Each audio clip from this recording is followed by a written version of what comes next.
What is up, guys? It is the Bluebloods here with a week 7 instant reaction episode, man. And we had a huge week of college football, to say the least.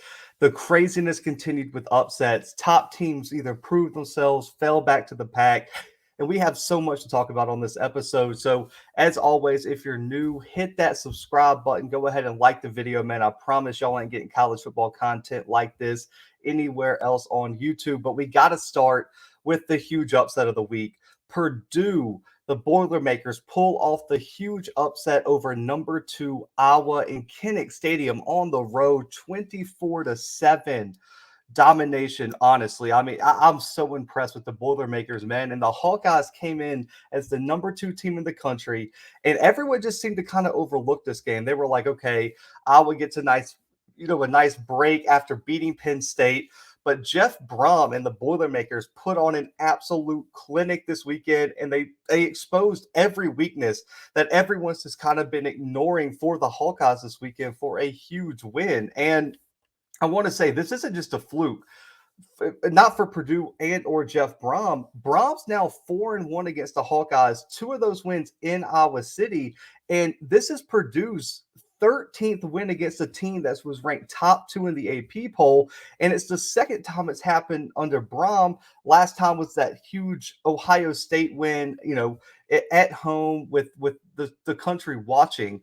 And when you look at the Hawkeyes, I understand. Iowa fans, I know exactly what's going to happen. Yes, Matt Hankins, Riley Moss, both out eventually. I mean, Riley Moss was injured last week. Hankins went down yesterday during the game. And once both these All-American corners went out for this secondary, they had no answer. You could tell how important they were for this scheme, for this team, and just as a leadership aspect. But when you look at this game, Purdue played an absolute spectacular game this weekend, led by stout defense and an offense that won. They only had one turnover. They didn't turn the ball over, and they dominated time of possession with over 35 minutes of possession time. And they kept Iowa from establishing that formula we've talked about on this show, which is run the ball, let Petrus make his throws, and force the other team into mistakes. And it didn't happen. They used the field position battle to their advantage. That didn't happen this weekend. Everything that would go into an Iowa loss happened this weekend. You've got to give Brom and this Purdue team all the credit in the world. This defense for the Boilermakers held the Hawkeyes to 270 total yards, had forced 4 interceptions. 3 of them came in the final 4 minutes of the game, guys, and it just shows how clutch they played. They shut down the rushing attack, allowing only 2.5 yards per carry and 76 yards on the ground. And this defense may have played their best game of the season, and they really laid the momentum for a possible Big Ten run if they could replicate this performance and win some games down the stretch. Now, it's going to be tough. They have a very tough schedule moving forward, including a cross-division game against Ohio State. But you look at the DN, George Carl, I believe it's Karlaftis, but many people consider him a very legit NFL draft pick, possibly a second, third, maybe even a first-round pick. He had a sack, and there was multiple plays where he was just in the backfield making things happen. You got to give him all the credit in the world. They kept Petrus uncomfortable in the pocket. They shut down the run game, and this Iowa offense, which a lot of people have just been saying, okay, they're just not that good, but they can be good enough to win. Purdue said, not this weekend, they're not. And you've got to give that defense all the credit in the world. And on the offensive side of the ball, against the number 2 defense in the country, the Boilermakers had everything click into place, an impressive performance, and everything the Hawkeyes did wrong and they didn't execute, the Boilermakers made them pay. Aiden O'Connell, 30 for 40 passing, 375, 2 touchdowns, almost 10 yards per attempt, had a 98.2 QBR this weekend. On top of that, if there was any question about David Bell's future in the NFL, all that doubt was put away. He had one of those historic performances. They leaned on Rondale Moore a few years back against Ohio State. It was David Bell's turn this weekend. 11 catches, 240 receiving. He averaged 21.8 yards per catch, guys. He was moving the ball down the field and had a big touchdown. David Bell was the MVP of this weekend. And you look at that Iowa defense, they came in, they said they had the highest interception rate in the country, and it was by a significant margin. They were forcing interceptions on over like 4% of the throws. 0 interceptions for O'Connell was the stat of the game. Yes, Hankins and Moss were out, but Iowa still had so much talent. And on top of that, they slowed down the running attack. Like they slowed down the rushing attack. But O'Connell was that good. David Bell had one of those historic performances. And, I want to move to the Hawkeyes. They had some glaring issues over the first few weeks, and I would mention them in passing, but Purdue was the first team to really find a way to expose them, and it starts with this offense. Yes, everyone said it's average. It's not Ole Miss. It's not Alabama. It's not even Georgia. But the way what Purdue did is they find a way to put pressure on this defense by scoring on the other side of the football. And when you put pressure on this offense and they have to execute, they have to score, it really took them out of their comfort zone. And when it put pressure on their defense to make stops, when Purdue started to get ahead, the defense wasn't healthy enough to get stops, and it just put so much pressure on them that they finally broke and they lost 24-7. The rushing defense, I have no problem with. They played solid. The pass rush was inconsistent, though, and without the leaders in Moss and Hankins, the secondary, which has been by far the strength of this team, really just fell apart. And Spencer Petras, man, all props to him for the first few weeks of the season. He found ways to win the game, including that game-winning touchdown pass against Penn State. But when you have to go make a play like he did this weekend, where he had to step up, the running game wasn't going, the defense wasn't performing well, and it was time for Petras to go and shine. He didn't. 4 INTs. He only had 195 through the air and had a 16 QBR. This was not the performance for Petras. This was his moment to prove he's not a game manager. He's not, he can be the focal point of the offense, and he just couldn't do it. Goodson in the running attack was shut down by Purdue's defense. Everything that could go wrong for Iowa this weekend went wrong. Now, they still have everything in front of them. They've gotten their cross-division games out of the way. They've gotten a lot of their big games out of the way. They just have to keep winning. And that's easier said than done, especially coming off a loss like this. But if they just win out, they're in the title game.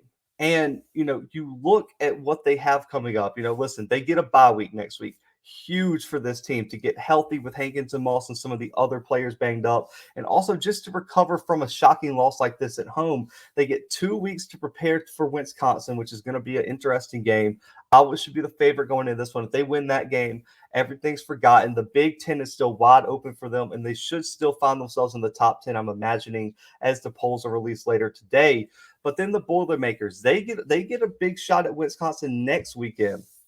So Wisconsin is next up on the slate for both of these teams. They both need a win there. The Boilermakers and Jeff Brom make a big statement, and that should just show anytime a number 2 team in the country is coming to play Purdue, go ahead and mark that as an upset alert game, because you got to give Brom and these Boilermakers all the credit in the world. They haven't played particularly well at times this year, but when it comes down to it, they go out there and make plays. And to go into a hostile environment like Kinnick, which is one of the best environments in the country, you got to give them all the props in the world. But like I said, Wisconsin up for both of these teams next. Iowa gets a bye week. Big Ten still wide open. But let's move on to the SEC here. Georgia, the consensus number 1 team in the country, in my opinion, and it's Georgia and everybody else right now, especially with Iowa losing. They make a statement with a dominant win over Kentucky. Listen, if you ever need to find out if someone's untrustworthy, just ask them if they think their favorite team's offense can play with this Georgia defense on the field. Anyone that says yes or raises their hand is probably a liar. It's probably untrustworthy, because this unit is just putting on a show, guys. I mean, and on top of that, Stetson Bennett just keeps finding ways to do it for this Bulldogs offense. And they're so consistent with the formula they use to beat teams. They're going to play stout defense. They're going to run the ball, even if it's not clicking at the highest level. They're not going to get away from the run game, and they're going to let Stetson Bennett eat against their secondary in one-on-one matchups, play action, and everything like that. Listen, the Bulldogs allowed their first half touchdown of the season. Guys, let that register. Their first half touchdown allowed this season, and it didn't even matter as they win their 4th top 25 game of the season. And I've read some things that said this was the worst performance for this Georgia defense this year. Guys, I don't think you understand how much they dominated this game. We'll get into it, but listen, Kentucky's got zero reason to hang their head. They might have played the best game against this Georgia team that we've seen since that 10-3 win over Clemson. And that included, I don't care when it happened, in the fourth quarter, they had a 22-play, 75-yard, 11-minute drive down there to score late in that game. They covered the spread with that. And for me, watching this Kentucky team, the effort, the talent that they really have, I can see this team going 10-2 in the SEC, maybe even 11-1 if they win out. Give Mark Stoops and this team credit. They were just outclassed today by a team who I don't think there's many teams in college football that can hang with this Georgia team right now. And like I said, it was a day of stout defense, running the ball, letting Stetson Bennett eat the leftovers. And why should that change, guys? If Kirby Smart understands what the strengths of this team is, why dare opponents to stop it? Why change anything? Like I said, some people said this was not the best performance by this Georgia defense. They only allowed 243 yards, less than 50% on third downs, 4.6 yards a pass, less than 2 yards per rush against one of the best rushing attacks in the SEC. And they kept pressure on Levis all game, had 3 sacks, I believe, and did not allow Rodriguez any room on the ground. That's an average performance for Georgia, guys. That should put everything into perspective. They're still allowing less than like 7 points per game. This defensive front, guys, the fronts, listen, the secondary is great. I understand they're still a bit banged up. I can't wait for Tyke Smith to really establish himself in the back end, but Jordan Davis, Anderson off the edge, Nakobe Dean, those guys are so athletic and so physically just dominant that I don't know if there's a team that can realistically run the ball and protect their quarterback efficiently against this front. Nakobe Dean, in my opinion, is going to be in my opinion, already the best true linebacker in the country, not edge threat, just linebacker in the country. His speed sideline to sideline is impossible to deal with. And it allows him to be great in coverage as well. For me, he should be a top 5, top 10 pick when he comes out for the NFL draft because he's just that good. He's like Roquan Smith 2.0 for this defense. And that's why I think you could say this defense could be one of the best of all time because they have the sideline to sideline speed. Their secondary does not give up explosive plays, and their front seven's going to hang with every offensive line in the country. It's so hard to move the ball. And when I look around college football and you're looking at who matches up well against this Georgia defense, there's not many teams that you can even make a solid argument for it. Because one, if you're a rush first team with an average quarterback, you're already screwed because you're not going to be able to run the ball and your quarterback's going to have to make plays. Then some of these passing quarterbacks don't have the most stout O-line. You're going to get destroyed in the pass rush. So it's like who in the country is built to really go up against this Georgia defense? And there's not many arguments to be made, and we won't have that whole debate today. But on the offensive side of the ball, yes, they may not be putting up 600 yards and being the top offense in the country, but they're going to grind it out against you, and Stetson Bennett's not going to make any mistakes. And before you know it, they're going to put up 400 yards on you and escape with a double-digit win, which is what they have done week in and week out this season outside of week 1. Now, Bennett is really making a solid case to be the guy moving forward. Yes, JT Daniels is great, but the way Bennett is playing, he's been so consistent, so efficient through the air, and it really just shows how great this QB room has been for the Bulldogs. The mailman just keeps delivering is the saying that I'm going with for this offense. 14 for 20, 250, 3 touchdowns, and he was averaging 12 yards of completion. And he made play after play to get the Bulldogs into scoring position and found a way to get it to his playmakers in space and let them go make plays. And the moment to me, the moment never looks too big for Bennett this season. He looks light years more improved and comfortable in this offense from at times last season. And I think it just shows how well Georgia is at developing quarterbacks right now. I mean, you can say what you want about the field situation and the Fromm over, like, that's all fine and good. And last year, DeJuan Mathis and that whole thing was just atrocious. But Bennett has really improved this year, and they have Daniels. They got Carson Beck. They got Vandergriff coming in. They got possibly Archie Manning coming in. You can say what you want, but Georgia's QB room is as strong as it's been arguably in program history since they had Stafford. I mean, Bennett looks every bit the part right now as the quarterback, which gives them the luxury to sit Daniels as long as they need to keep him 100% healthy. And then that QB battle can, occur later in the season. But right now, you can't make an argument, in my opinion, that Bennett hasn't earned this job right now. He is playing that well in this offense. And the biggest thing, like I said, is he just doesn't make mistakes.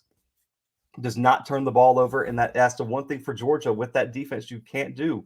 As long as you don't turn the ball over and you just consistently just move the ball a little bit down the field at a time, you're going to win every game that you have on your schedule. So shout out to Stetson Bennett and the rushing attack, man. It's so versatile, and they're so deep at running back that it puts the defense in a very tough situation because you get a fresh body every few plays.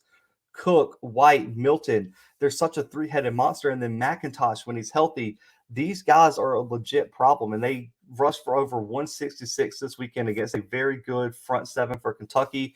And the offensive line is gelling and getting better and better. And you've got to give Matt Luke his credit right now for having this team playing like they are.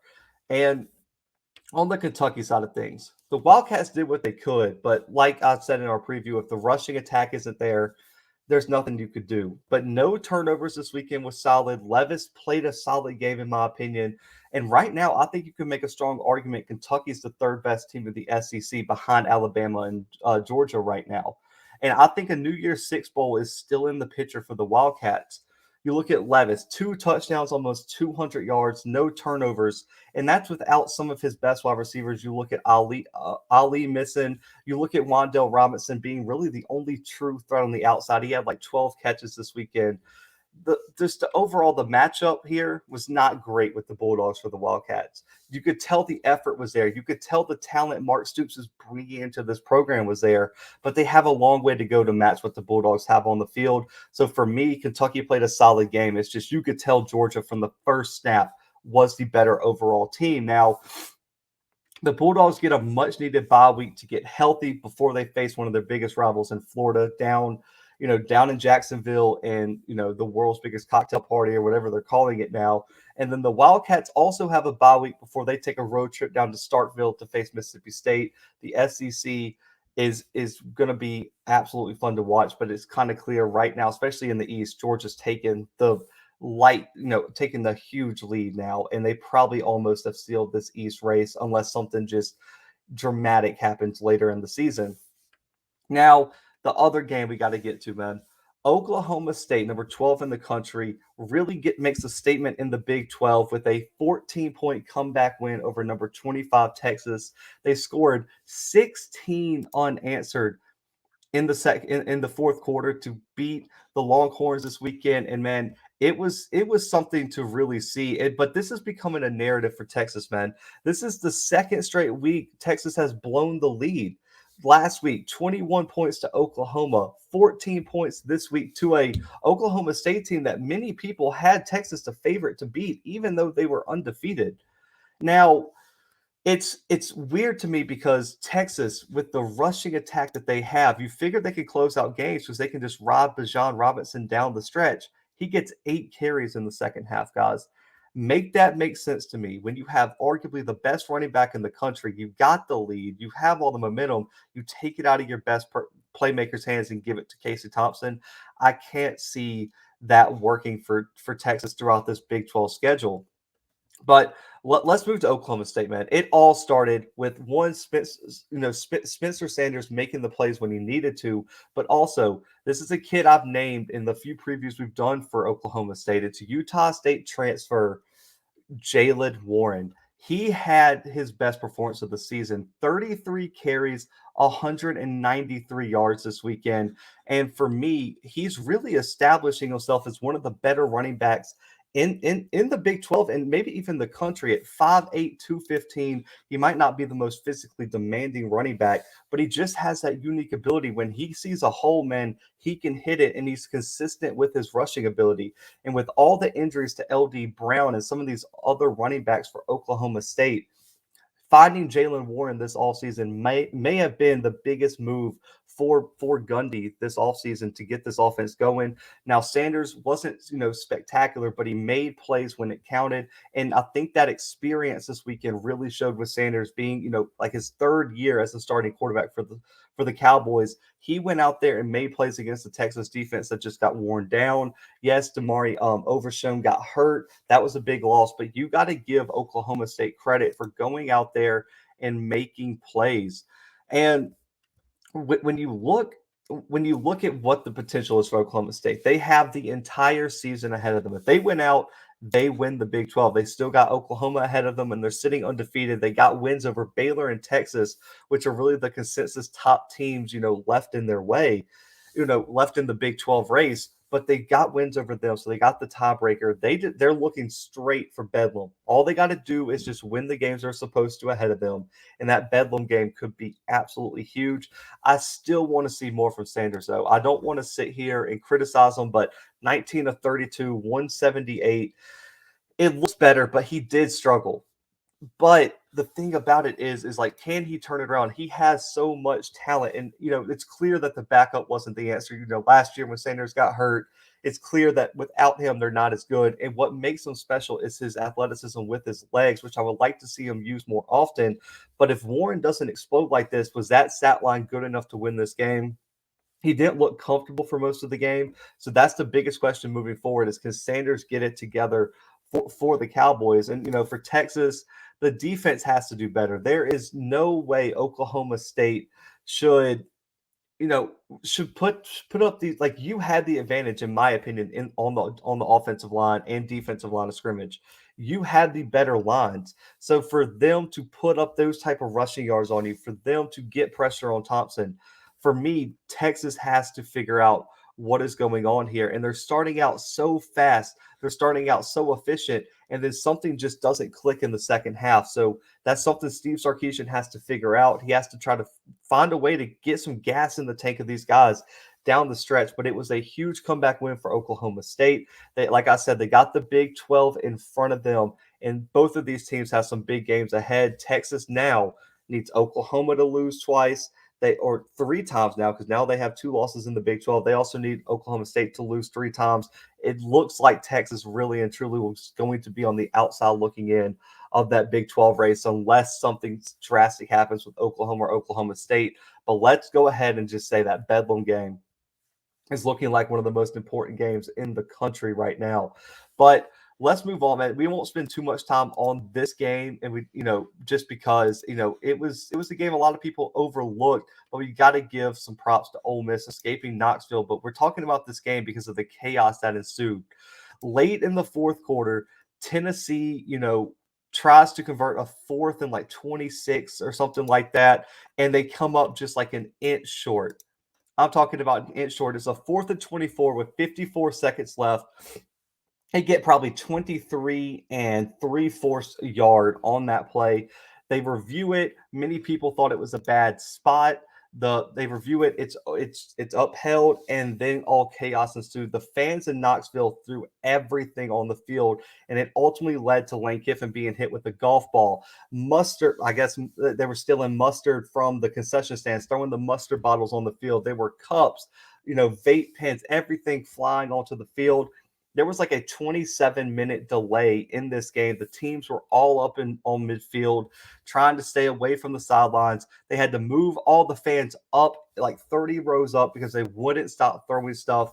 They resumed game action with a lot of the Ole Miss players and coaches having to stand almost on the field. Lane Kiffin was on the field in the backfield because of stuff being thrown at him. And for me, man, listen, I know it was a controversial call, everything like that. And yes, the SEC officials have to get it together, because the fact there was not a camera angle, anything, and there was so much miscommunication was just atrocious on the SEC officials. But man, like, can we just all agree that that cannot happen in a game? You cannot be throwing stuff at players, at coaches, especially golf balls, man. Like, that's on the verge of assault, throwing golf balls at people's heads and stuff like that. I mean, Tennessee fans have to do better. It was a horrible look for what was such a great game, great atmosphere. They do the checkered out. Everyone was talking about it, and for it to be ruined by a bunch of people who just were completely out of line. Greg Sankey released a very stern statement today. I would imagine Tennessee gets fined a hefty amount. And the real issue could have been if Tennessee almost won. They stopped. They had all three timeouts, which is why on the delay they were trying to call the game. The Ole Miss people, if you read their lips when they were in the middle of the field, were like, it's not safe. Like, we have to end this game. Tennessee, the ADs had to agree to call the game. Tennessee's AD was not going to do that. Tennessee had three timeouts. They force a 3-and-out. They return a punt return past the 50. And on a Hail Mary attempt, Joe Milton, instead of throwing it, tries to run it in from like 20 yards out. He runs straight out of bounds. It was one of the worst Hail Mary attempts of all time, but they almost won. And then what happens if they try to storm the field with all the chaos that ensued? It was just going to be an ugly scene. Lane Kiffin was catching water bottles as he was leaving the field, had to put his hood up and be protected.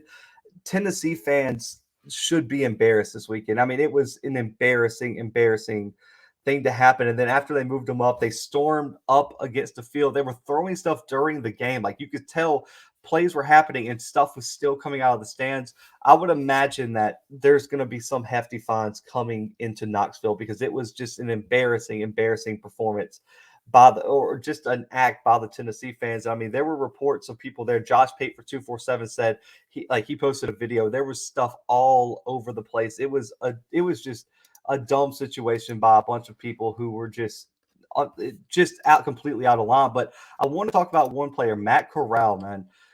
He had his first interception this weekend, but really and truly, he could have really taken the lead for the Heisman with 230 yards passing, 2 touchdowns, had 200 on the ground rushing as well.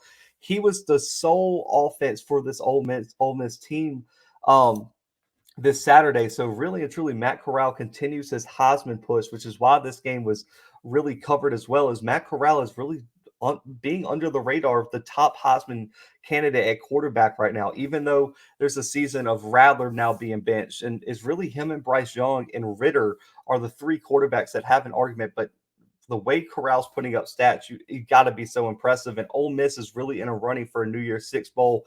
Only lost to Alabama. This was a big road win in which it was a pick'em game. A lot of people thought Tennessee could pull the upset, but they escaped. And you got to give them credit for responding on defense after all the craziness, the big delay, the emotions of that game. Shout out to Ole Miss for pulling that one out. But, final thoughts here, man. Final takeaways. One, a few top 25 upsets I wanted to mention. Auburn upsets number 17 Arkansas 38-23 in what probably is Bo Nix's best game that he's ever played at Auburn. So I had to want to mention that one. Utah upsetting number 18 Arizona State to really take control of the Pac-12, and it's them and Oregon right now really as the favorites to meet in the Pac-12 championship. That Pac-12 South, Utah takes a big step forward by beating Arizona State 35-21. Baylor upset BYU, number 19 in the country, in Waco 38-24. It was an impressive performance for Dave Aranda's squad as they really are probably the 3rd team in that Big 12 race, and they have a lot of games in front of them that if they win, they could be in the conversation. Also, LSU upsets number 20 Florida. And I said, I'm recording right now as I just got the update. Coach O has been let go from LSU. We'll finish out the season, but will be let go. That breaking news episode will be coming out tonight on our channel, so tune in for that. But they beat Florida 49-42, and there's a lot of questions about Dan Mullen right now. My other takeaway is right now, I think the top 4 to 5 teams are very clear. I think it's Georgia, Cincinnati, Oklahoma, Alabama, and Ohio State right now. And that's just because Ohio State's really been playing better. But Michigan State are lurking in the background as realistic threats for that Big Ten crown. But right now, I think the top 4 is clear. But with how college football has been playing out this year, nothing is for certain, and everything could change next weekend with a huge upset for one of these teams. But the other takeaway, the Big Ten chaos is just getting started.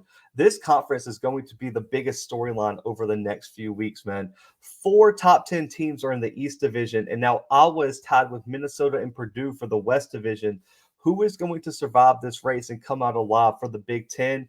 The Michigan State rivalry. You look at the Ohio State-Michigan rivalry. These games are going to be so important this year, and you're talking about the Big Ten really being the deciding factor of how this college football playoff race is determined. And I think the Big Ten, you look at the ratings, the recruiting, this is such a good look for the Big Ten, especially after this narrative that the SEC is dominating. Right now, the Big Ten has an argument to be the best conference in college football this year. Now, the last thing, the Heisman race for me really is taking a turn. Yes, you got Corral, Young, and Ritter, but let's not forget Bijan Robinson and Kenneth Walker at Michigan State having strong cases for a running back. This is probably the first Heisman race in a long time that an outstanding candidate hasn't really emerged and just taken over college football. This is probably the most up in the air Heisman race that we've had in a very, very long time. So anything can happen. So that's something to watch for as we move on to week 8 next week, and which is another loaded week of college football. We'll have all the previews, all the news, and everything right here on the Blue Bloods, man. So make sure to subscribe. Make sure to go ahead and comment your takeaways from all the big games, news, and storylines from week 7. This is a wrap on week 7, guys. But we'll be back with some week 8 content. Remember, go to our community page and go ahead and submit your questions for our week 8 mailbag, which will be live Tuesday night, 6:30 p.m. Central, right here on YouTube. But I appreciate you guys so much. Thank you for tuning in. But for the Blue Bloods, we are out for right now.